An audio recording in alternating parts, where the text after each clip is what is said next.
Most people thought the Testarossa was a dead relic of the 80s, a car defined by pop-up lights, side strakes, and Miami Vice nostalgia.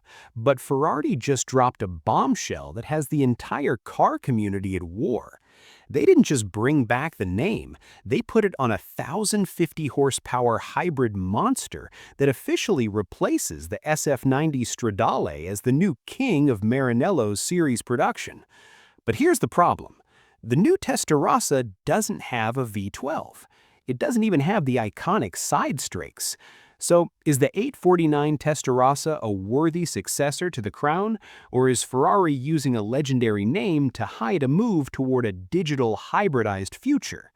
Today, we are tearing down the engineering, the physics, and the controversy behind the most powerful production Ferrari ever made.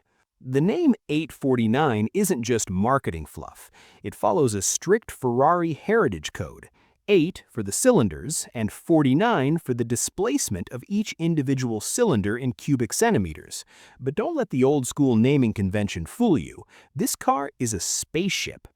Under that sculpted rear deck sits a completely re-engineered 4.0-liter twin-turbo V8. On its own, the internal combustion engine is pushing 830 horsepower. That is the highest specific output of any 8-cylinder in Ferrari's history, surpassing even the hardcore SF90XX. But Ferrari wasn't done. They bolted on 3 electric motors, 2 on the front axle for torque vectoring, and 1 MGU-K unit sandwiched between the engine and the 8-speed dual-clutch transmission. The performance figures feel like a typo in the press release. 0 to 100 in 2.3 seconds, 0 to 200 in just 6.35 seconds. This isn't just acceleration, it's a physical assault on your internal organs. But the real genius isn't the raw power, it's how the car thinks. The digital twin and the 5 system. The 849 introduces a piece of software called 5, the Integrated Vehicle Estimator. It's essentially a real-time digital twin of the car that lives inside the ECU. It processes steering angle, yaw, and tire slip thousands of times per second to predict what you're going to do before you actually do it. It makes 1,000+ horsepower feel spookily precise. Usually when you throw 1,000 horses at a corner, you're fighting for your life. In the 849, the car preloads the front motors and adjusts the active damping so perfectly that you feel like a pro driver, even if you've never touched a track. It is spooky tech at its finest. And the look. The 849 is a radical departure. Ferrari moved away from the busy aero of the SF90 and went for a geometric prototype look. The front features a horizontal black bridge connecting the slim LED headlights, a direct, subtle nod to the geometry of the 1984 original. But the back is where things get wild. They've introduced a twin-tail architecture inspired by the 1970 512S race car.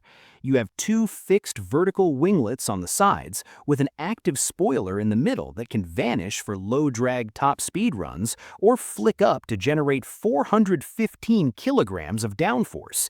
It's a shape dictated by the wind, meant to keep this hybrid monster glued to the asphalt at its 205 mile-per-hour top speed. Ferrari finally admitted they were wrong. If you hated the touch-sensitive haptic pads on the SF90 steering wheel, you can breathe a sigh of relief. The 849 marks the return of physical, mechanical, clicky buttons. The cockpit is built around a 1+ concept. The driver is cocooned in an architectural sail motif that feels like an F1 cockpit. There is no central infotainment screen. Ferrari wants your eyes on the road, so everything from your maps to your hybrid telemetry is handled by the massive 16-inch curved driver display. It's clean, it's analog where it matters, and it feels like a $600,000 machine should. At a starting price of $540,000, the 849 Testarossa is Ferrari's manifesto. It is their way of telling the world that they can embrace electrification without losing the Ferrari feeling. It is faster, smarter, and more aggressive than anything else in its class. But there's a catch. Even with all this tech, purists are still mourning the V12. They argue that the Lamborghini Revuelto, with its naturally aspirated V12 hybrid, has more soul than this twin-turbo spaceship. So I'm putting it to you. If you had the money, would you take the surgical precision and 1,050 horsepower of this new Testarossa? Or would you stick with the old-school scream of the Lamborghini V12? Drop your vote in the comments. I'm replying to the best ones. If you think 1,000 horsepower in a Ferrari is extreme, you are not ready for what this $600,000 SUV does to the street. Click the video on your screen right now to see that review. I reviewed a $600,000 Lamborghini Urus. It's ridiculous. I'll see you over there.